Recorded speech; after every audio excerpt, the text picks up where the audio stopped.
Hello बच्चों। ये हम लोग क्लास 10 के चैप्टर 3 जो दो चर युक्त रैखिक समीकरण है उसके ऊपर है।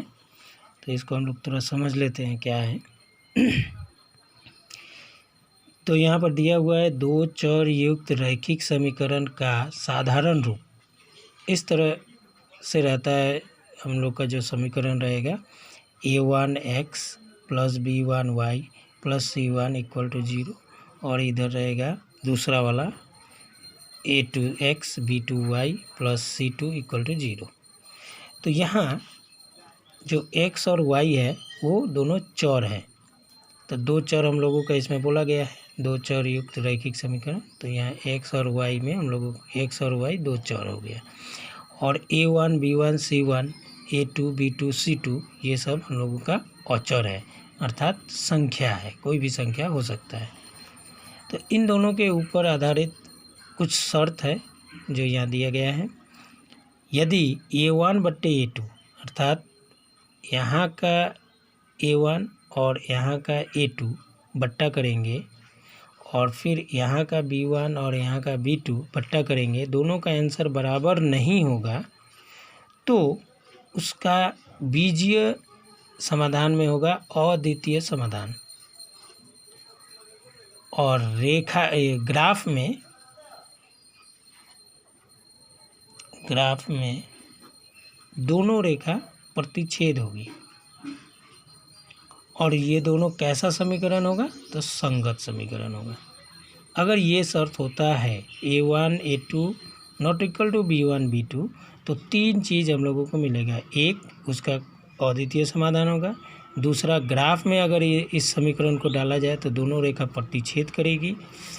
और ये कैसा समीकरण होगा? तो संगत समीकरण होगा। सेम दूसरा शर्त है, अगर तीनों बराबर हुआ a1 a2 b1 b2 c1 c2 तीनों बराबर होगा तो इसका अनेक समाधान होगा और दोनों रेखा एक दूसरे पर हो जाएगा, अर्थात एक रेखा पर ही दूसरा रेखा आएगा जो इस तरह होता है। ये रेखा है मान लो AB, तो इसी पर और एक दूसरा रेखा आएगा जो AB को ढक देगा, मान लो PQ। दोनों मिलकर एक ही रेखा कहलाएगा, वैसा ग्राफ बनेगा तो वो भी संगत कहलाएगा। तीसरा कंडीशन है a1 a2 बराबर b1 b2 ≠ c1 c2, अर्थात a1 a2 b1 b2 बराबर होगा और c1 c2 के साथ वो लोग बराबर नहीं होगा तो क्या होगा? तो उसका कोई भी समाधान नहीं होगा तथा दोनों को ग्राफ में डालेंगे अगर उस समीकरण को तो उसका ग्राफ बनेगा इस तरह। एक अगर ऐसे जाएगा तो दूसरा ऐसे, समानांतर होगी, कहीं पर नहीं मिलेगा ये दोनों। तो ऐसे समीकरण असंगत होते हैं।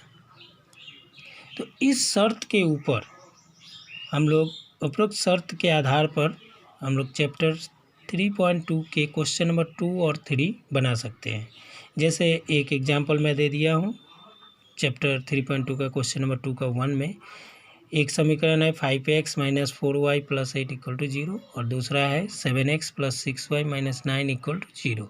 तो यहाँ से हम लोगों का रैखिक समीकरण का जो रूप है उसके साथ इसको मिलाते हैं। तो मिलाने के बाद x को छोड़कर पहला वाला a1 कहलाता है तो उसको a1 ले लिए 5। y को छोड़कर जो रहता है वो b1 कहलाता है, उसको ले लिए -4, इसलिए क्योंकि साधारण रूप में हम लोगों का प्लस है तो यहाँ पर माइनस है जिसके कारण -4 और बाद में जो राशि है वो हो गया c1।